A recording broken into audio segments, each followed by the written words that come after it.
Well, I have to hand it to Toronto. It's the only city in the world where my attempt to grab a quick hot dog at lunchtime has made it onto the evening news. It's like this all the time.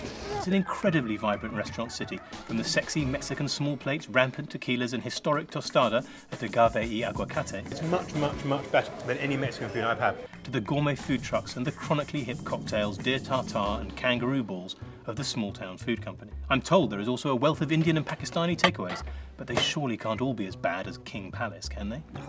I think the best and most refined traditional cooking I had here was at Opus. Welcome to Opus.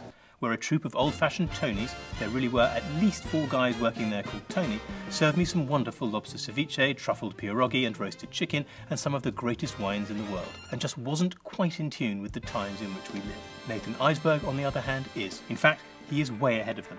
And his Atlantic restaurant could not be more modern, with its philosophy of eating from the bottom of the food chain. You could be far too intelligent to be a chef. Within seconds, Nathan had flung down a crisp Austrian Riesling in front of me, declared there was no menu or pricing structure. First came a soup, lentils spiced with advia, scattered with crisp parsley and infused quite sensationally with... A little bit of geranium in it. Yes, geranium. Well, the flavour here was a revelation. Super floral, wildly perfumed, right on the cusp of medicinal. This is amazing. Then a handful of plump gnudi, cotta dumplings, rich and salty and rolled in ash for extreme smoky flavours. Then, carnage.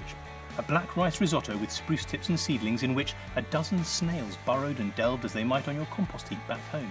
Oh, and on top of the snails were the crickets.